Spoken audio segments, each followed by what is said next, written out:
I hear the sun's going down. It does that some days, Yeah. I didn't have to tell that to what's his name and to calm him down, the big green guy. Oh, Hulk? Yeah, sun's going down, big boy. What? Yeah, what does that have to do with this? I don't know. We're going to talk about the sun going down in audio, it sounds like, because I pre-read this, so I know what the hell I'm going to say. I see. Okay. Okay. So hi guys. Anyway, I should say that this is from one of our emails at totl@abyssheadphones.com. So if anyone wants a topic that we want us to discuss, for us to consider, totl@abyssheadphones.com. Oh, wow. So Ray here says, "Hi guys. I really enjoyed watching you guys and learning. Your synergy with each other is fantastic. Adding DMS has been a great fit." Yeah, we agree about the synergy. And yeah. I see. Just kidding, Doug. I've been listening to headphones since the early '80s, in the Walkman days. So yeah, we know about that. You know, that's when headphones I think were popular the last time around. Yeah, and somewhere along the way when the Walkman died, headphones kind of went along with it, went away until the iPod came along. Kinda. Yeah, so it's kind of one hell of a long gap if you think about it. Well, there was portable CD players, but So anyway, he says that someday he's going to own an Abyss headphones, and he started his piggy bank for saving this. Okay. And what he was wondering is, he noticed that his current gear always sounds best at night, and wanted to know about that, why that might be. What happens at night? The sun goes down. Yeah. it's dark. Usually. Depends on where you are. Doesn't the ionosphere go up like higher? Like I know there's a layer of atmosphere that increases in height because the amateur radio operators use it to bounce signals off of and talk to like Rangoon from here, you know. Is it a thermal effect or something? Why does it happen at night? I don't know if it is. I'm not sure actually, but yeah, definitely there's some Yeah. layers of atmosphere that go higher, which allow a bigger bounce angle, kind of like playing pool. You know, you bounce a signal out. It's like that. Well, same thing. I hear pilots say it's always smoother air at night. Oh yeah. Yeah. So I guess a lot of things go on up there in the atmosphere. Yeah, but I mean, that doesn't really affect your audio gear, though. yeah. It might, though. I mean, it might. I don't think this is particularly related to what's causing Well, I don't issues. know what exactly is related. We just It seems pretty unlikely. if we got to look at the picture, let's look at the big picture. The big picture. Yeah. Okay. That you have some sort of sunspot predicament causing some influence on your amplifier. That would be I inconsistent. don't know. It causes problems with electronics, doesn't it? Isn't that what the deal is with it, especially in bad times? Did you ever monitor that or follow it? I had a don't. guy call me a couple weeks ago, actually, one of our customers, and he was talking about how his wife used to be sensitive to that and how he's very sensitive Sensitive to it. to what? To the actual sunspot activity. Really? Yeah, he's sensitive to it. He's actually sensitized to it, which I ain't never thought of that because I've never watched sunspot activity versus anything. I don't pay attention to it. Maybe but you should. apparently in astrology, that's one of the things that these people look at, you know, among where the planets are and stars align and all that stuff like that. But let's not get too deep in this. I don't really know about that.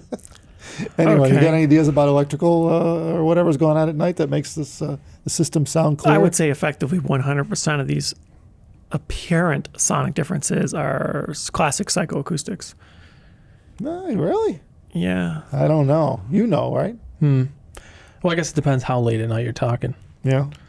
Why? Well- yeah, after enough beers, you mean? Well, I mean, that's definitely a factor. It It could be a helps. factor. Yeah, you got to consider that. But, well, there's less other people using power if That's it's late true. enough. Right. And a lot less like factories going. Well, if you're near factories. Yeah. Well, there's a significant amount of things that can influence it. It could be something to do with the power. That's possible. It could have an influence. It probably would be very low, near zero, but not zero. No, I guess you never read or knew about this in audio. That What? it is almost always blamed on the power. You notice at night the voltage raises coming into your house. You usually have a higher voltage It at night. than can. you do Depends during on the your day. distance. Well, sure, it depends. I'm not saying it's everybody, but Yeah. there's a significant amount of people have experienced this, where at night it sounds better. I haven't. What if really, they have regenerators? Well, I guess then you'd be immune to that. That Yeah. would be a litmus test. If you could go plug into the wall and then plug into that and during the day, which I guess that's why people buy regenerators is because they have a problem during the day or Right. whatever, Right. and they want it to. You're going to be at higher risk, but it depends on your electronic design. Yeah, well, Modern sure. electronics that are well designed, there'd be almost no impact with small changes in input voltage or even input voltage distortion. Tube amps have a problem with input voltage. It varies a lot. Well, they can't. It depends on the design. Yeah, though, tube again. amps for sure. I know. They run out of power as the I know. voltage goes I know down. guitar They- players They have less power. actually. They're direct online. Yeah, I mean they work off a transformer. It's not a switcher supply or anything like that. I be know. I know regulated. with tube amps and guitars, there are people that run them on variacs Yeah. to lower the voltage so they sound different. Oh, yeah. That's a thing. I wonder what That's they a sound- lot. I mean, you're talking like probably 5 or 6 volts, like something you probably wouldn't normally Yeah, see. yeah. But yeah, Is that the variation? That's what they do. I don't know how much, but I know some people specifically lower the voltage Back or in- raise the voltage. Back in the day when Yeah. we did, when we used to do trade shows for Uh-huh. for marketing. Well, way back in the day when I used to do them when you kids were still in diapers, that was an issue at the trade shows because if you were running, especially at shows like in hotels where they weren't made to have every room drawing 6,000 watts of power. And now here you got all these audio guys loading a hotel with audio gear, right? Now the voltage is down to like 110, I've seen it like in the single digits, 105. And the tube guys invariably were having issues because they're like, if you're running like a 2-watt tube amp, and now you're running like you just lost 15, 20 volts coming in. See, that's a different thing, though. It's a problem. In headphones, that's much less likely to occur, and I'm taking it in that context. In headphones, you don't see as many tube amps as you do in high-end 2-channel audio, and you don't see people running very, very high power to the point where it's actually loading down your mains in a significant fashion. Yeah, I guess Like with you're headphones. not getting 10-volt dips in your Yeah. mains from your headphone Well, I hope amplifier. not. I hope not. Yeah, I don't. So I mean, it's I've not never, that I've big of never an really impact. compared it with the headphones. Probably not. You'd blame other factors with headphones. I Right. think you're not drawing a lot, like you said. You're not drawing. Yeah, what's the amp take? a lot of 50 power. watts, maybe 100. Yeah. Yeah. If it's an efficient amp, maybe single digits, a few watts. But voltage can still affect it because I mean, It can. you know, I think the designers are designing this stuff at a nominal. They're probably assuming they're running 110 or 120 in. 110 plus or minus 10% or so. Yeah. I mean, you don't even know that, right? I mean, I wonder how many. Most, I think, designers do have a means of measuring their voltage when they're working on stuff, but in terms of amplification, because it's kind of important, especially if you're tuning the thing. I've always wondered how the average headphone amplifier designer is going to design their electronics, how to design their power filtering regulation and whatnot, if they ensure stability and uniformity. It's probably a huge variable. Because nobody specifically rates the input voltage range except some companies that probably actually understand that it matters. Most of the high-end people, they're pretty much doing what they think sounds best. And they're assuming it'll work in your household, but they probably don't test the lower limit of the design voltage, the upper limit of the design voltage. Right. And I would like to see how many people actually do that, what the impact is in changing input voltage on a lot of gear. I would imagine it's very small on some gear and very significant on others. I don't know. Did you ever pay attention to it? Well, that's the thing. It's pretty much only listen at night. So, Yeah. so I don't, I know, you same don't really here. know. Yeah. The only time I really did it in a day is when we're at a trade show, and then you're, And then you're not unknown, really- you're in unknown surroundings. Yeah, yeah. And we've had all kinds of voltage issues at Yeah. shows. Yeah. You know, we've definitely had voltage issues. Show's very different. Yeah. Yeah. I mean, that's Right. very far from But ideal those situation. dramatic issues definitely affect the sound, like to the point where the system dies. You know, Well, things blow someone up. was really high voltage one time and Yeah. took stuff out. Yeah, right. Yeah. Yeah, like you still like to like double the brightness. Yeah. Like, whoa, Yeah. bad news. Yeah. Yeah. The biggest issue at a show is probably simply the line impedance. They have very far from ideal settings that typically have very long runs compared to what you see in a typical residence. And a lot of times, just due to the nature of the distribution, to make it cost effective, you could have impedance that's nearly an order of magnitude higher than you would get from a typical outlet at home, where you're pretty physically close to the main panel and physically close to your transformer. So these things are pretty much significantly magnified at a trade show. But at home, I haven't really noticed anything on Yeah. any of my gear ever. It could be because we all have our own homes and we know what the wiring is. Like Yeah. I've got a dedicated run to my room. I put it in. It's a 10 gauge. It's our wire. It's our power ACN wall. Every outlet's wired with it too. So I gotta know. I gotta give in terms of delivery. And I guess if you think about the backward side of this, like coming at it from another angle, if you did have deficiencies in home wiring, the outlets themselves, maybe they're older outlets, they have some contact resistance. These things would manifest themselves to a higher degree at a lower voltage coming out the wall than a higher, you know, because these resistances are adding up. Loose screws in the mains panel. I mean, I went over my screws in my mains panel like twice since I moved 20 some years ago. You probably did yours, right? Do you notice how the electricians don't always tighten all the screws? Where It's somewhat inconsistent. yeah, so I mean, you could have something stupid like that, and who the hell would ever track that? You know, did you ever go Nobody. through your mains panel? Only some of them. Yeah. Yeah. When I was putting in a new 240. Once I had the cover off, I went through all of them. In fact, it wasn't that far after I moved in and opened. After a few months after I moved into the house, I'm like, well, I don't trust the electricians, and I even found some outlets where they didn't really tighten the screws that well on the outlets.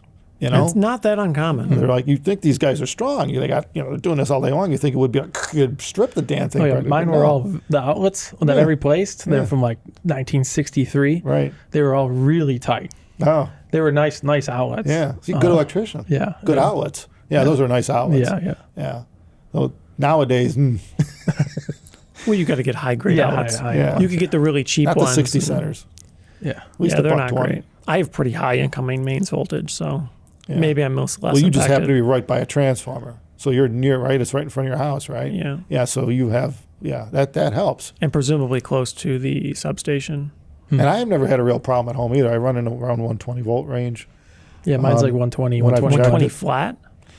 It varies a little bit. It might go up to 125 or so and then drop down. I get like 127, 128 at night. Yeah. Oh, really? That high? yeah. Mine doesn't go that. It goes 121 pretty much. Yeah, because I got that Equitech and it's got a digital meter. Yeah, that's why on I it. watch mine on too. Yeah. Yeah.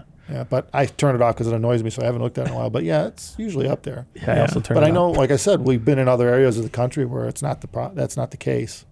You Sometimes, you yeah, it's run- like 106. Yeah, Yeah. you're running, like I said, in the low hundreds sometimes. You know? Yeah. And it starts to scare some people, I noticed in the show, because they know that at some point something's going to drop out. Where you are straining typically the lower limits of the power supply design. Effectively, it's making your capacitors not as good when you have lower input voltage. They're doing more work oftentimes, and they don't hold as much energy because they're storing energy at a slightly They lower don't come voltage. to full charge. Right. So Yeah. it basically makes your power supply It would add slightly less ripple. potent. That would add more ripple It would to the increase supply, ripple, sure. probably. Yeah, at a higher current demand, which would add more noise to the system. But in the high end, a lot of times there's so much regulation filtration that it isn't really substantial. It doesn't really matter. You look at any of the high end designs, typically they have way overkill, way beyond reasonable capacitance on It's still the good at the input rails filter. of like an amplifier. It can. Most but amps aren't regulated. it's kind of It's trivial. expensive to regulate the rails on an amp. You don't usually see it too often. Yeah, but they dump caps on it. But a And- switcher, if a switching power supply wouldn't care, which a lot of stuff is using that now too. I think there's a lot more past just the physical mains input voltage. But is there anything else we could think of that would happen at night other than drugs, alcohol? You get tired. Physiological. I'm talking. Well, we're tired. switching- I don't I'm think tired. making you tired is going to make it sound better, though. Maybe you're a bit more relaxed because Right. you're probably more stressed. I mean, if there are physiological It's changes, easier to too. focus for most people at night. Yeah, the kids are sleeping. Hopefully, Yeah, hopefully. no one's yelling at you. You're not at work. Yeah. So I mean, You there's hope. there's that too. So I'd say if we're going to chalk this up to a few things, there's a few things involved with it. But for the most part, people do. I've heard that a number of times, haven't you? I've heard it. Sounds Yeah. better at night. 2-channel. The headphones I haven't. Yeah. Two channel, I could believe. There's a lot of reasons for that. You also have more ambient noise, too, Well, that's true. typically in the day. That's true. It's not a huge Yeah, even amount, if you're but even yeah. anywhere near Street a road. noise. Yeah. yeah, you right. get way less of Yeah, that. that's definitely true. a lot You quieter. can measure that easy. Yeah. Mhm. Yeah. Yeah, I'm kind of off the beaten path a little bit, so I don't hear much of that. But yeah, if you're closer to, even within a mile or so of a main road, it's enough to carry. It can be. You could add a couple dB of noise to the room. You're also less likely to disrupt people in the house playing music loudly later at night. I mean, late enough, it kind of goes the other way. But the middle of the day, a lot of times people don't like you cranking your stereo up, right? If people Yeah. are home. So that's a potential effect there. So there you go. That's why it's better at night. Well, so we think. Bust open the scotch.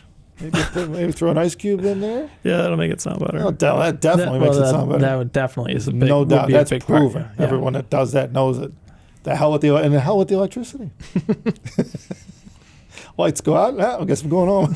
I mean, wait, going to sleep. I'm already home. Yeah, you're already on. Yeah, time to go to bed. Thanks everyone for watching and listening to our blabber on this one. Take care of yourself.